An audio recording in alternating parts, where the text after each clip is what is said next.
মায়ানমারে জাতিসংঘের সাহায্য নিয়ে বাংলাদেশে একটা করিডোর দেওয়ার কথা যে গুজবটা উঠেছে, আমি দ্ব্যর্থহীনভাবে বলে দিচ্ছি, করিডোর নিয়ে আমাদের সঙ্গে কথা হয় নাই এবং কারোর সঙ্গে কথা হবে না। করিডোরের ব্যাপারটা বুঝতে হবে। করিডোর হচ্ছে একটা ইমার্জেন্সির সময় এক দুর্যোগপূর্ণ জায়গা থেকে মানুষকে সরিয়ে নেওয়ার ব্যবস্থা। আমরা এখানে কাউকে সরাচ্ছি না। আমরা যেটা করছি, যেহেতু আরাকানে কোনো সাহায্য সহযোগিতা এইড এর উপকরণ অন্যান্য সাপ্লাই রুট দিয়ে দেওয়া সম্ভব হচ্ছে না, জাতিসংঘ আমাদেরকে বলল যে আপনারা এই সাহায্য, যেটা তারা তো সাহায্য দিয়েই যাচ্ছে আপনার এসে রোহিঙ্গাদেরকে গত 7-8 বছর ধরে, সেটা আমাদের চোখের সামনে। তারা বললে এর কিছুটা দূরে বর্ডার, আপনারা এইটুকু জায়গাতে আমাদের সাহায্য করবেন যাতে আমরা ওপারে নিয়ে যেতে পারি। জাতিসংঘ তার বিভিন্ন সহযোগীদের মাধ্যমে রাখাইনের ভেতরে যে এই চ্যানেলটা তারা সেটা ব্যবহার করবে এবং সেইটা দিয়ে তারা এই মানবিক সাহায্য পৌঁছে দেবেন রাখাইনের জনগণের কাছে। আমি আবারও বলছি, দ্ব্যর্থহীন কণ্ঠে বলছি, এবং আপনারা সেটা প্রমাণ করতে পারবেন, যোগাযোগ করলেই পাবেন। জাতিসংঘকে জিজ্ঞেস করেন, জাতিসংঘের সমস্ত রাষ্ট্রদের জিজ্ঞেস, আমরা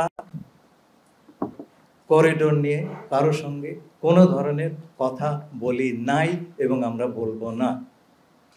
আরাকানের যে অবস্থা তাতে করিডোরের কোনো প্রয়োজন নাই। আমরা এই কোনো করিডোর সৃষ্টি করে সেইখানে কোনো ধরনের লোকজনের আপনার যাতায়াতের ব্যবস্থা সেটা করার কোনো এখন প্রয়োজনীয়তা নাই। যে প্রয়োজনীয়তা আছে সেটা হচ্ছে সেখানে ত্রাণ সম্ভার পৌঁছে দেওয়া। আপনারা জানেন মায়ানমারে ভূমিকম্প হলো, আমরা কিন্তু তাদের রিকোয়েস্টের বা আবেদনের অপেক্ষা করি না, আমরা পাঠিয়ে দিয়েছি ত্রাণ। এটাও সেই ধরনের একটা মানবিক অবস্থা এবং আমাদের ধারণা এই কাজটি করতে পারলে সেইখানকার এবং আমরা সেই অবস্থাতে রোহিঙ্গাদের প্রত্যাবাসন নিয়ে আলোচনা করতে পারব। যদি আরাকানের অবস্থা যতদিন অস্থিতিশীল থাকবে ততদিন আমরা প্রত্যাবাসনের কথা বলতেই পারবো না। আর প্রত্যাবাসনের কথা যদি নাই বলতে পারি তাহলে তো প্রত্যাবাসন কৌশল নিয়েও কোনো কথা বলতে পারবো না। সুতরাং প্রত্যাবাসন কৌশলের যে প্রিরিকুইজিট, পূর্ব শর্ত, আমরা সেখানে আসি নাই। অনেকে বলেছেন করিডোরে নিয়ে আপনারা কথা বলছেন, কারোর সঙ্গে আলাপ করেন নাই। ভাই, আমরা কি করে আলাপ করবো? যার অস্তিত্ব নেই তার সঙ্গে সে বিষয়ে আলাপ কি করে হয়? মিজোরাম থেকে ত্রাণ সাহায্য রাখাইনে দিতে, তাই তো? তাই যদি দিতে পারতো তাহলে কালাদান প্রজেক্টের কি দরকার হতো? আমাকে তাই বলেন। এটা তো উল্টো যাচ্ছে, সিটওয়েতে আসছে, সিটওয়ে থেকে মিজোরামে যাচ্ছে, তাই না? এখন উল্টোটাই যদি সম্ভব হতো তাহলে কালাদানের দরকার ছিল না। জাতিসংঘ কোন দেশের সঙ্গে কার আলাপ হচ্ছে আমাকে বলবে কেন, তাই না? কিন্তু আমরা বুঝতে পারছি যে অন্য কোনো চ্যালেঞ্জ নাই। এখন আমরা দেবো কি দেবো না এটা আমার সার্বভৌম সিদ্ধান্ত। সাউথ সুদান, এটা নিয়ে আপনি মনে রাখবেন, জাতিসংঘ এই ধরনের বিষয় নিরাপত্তা পরিষদের সম্পূর্ণ সম্মতি না নিয়ে এই কাজটা করতে পারে না। বিশেষ করে 5টি ভেটো মেম্বারের সমর্থন ছাড়া জাতিসংঘ এই ধরনের কাজ করতে পারে না। যেমন ধরেন ইরাক কুয়েত যুদ্ধের সময় ইরাক ঢুকে পড়েছিল কুয়েতে, তারা ফেরত যাচ্ছে না। জাতিসংঘর নিরাপত্তা পরিষদে সবগুলো সদস্যের সম্মতি নিয়ে সিদ্ধান্ত হলো একটি জাতীয় সংঘ বাহিনী সেইখানে যুদ্ধে অবতীর্ণ হয়ে ইরাকের সীমান্তের ভেতরে পাঠিয়ে দিবে ইরাকের সৈন্যদের। আমি সেই সিদ্ধান্ত যেদিন হয়, আমি সিকিউরিটি কাউন্সিলে নিজে বসেছিলাম, সবাই হাত তুলেছেন, কেবল কিউবা এতে ভোট দেয় নাই। জাতিসংঘ কখনই এই ধরনের কেসে নিরাপত্তা পরিষদের সম্পূর্ণ সমর্থন ছাড়া কিছুই করতে পারবে না।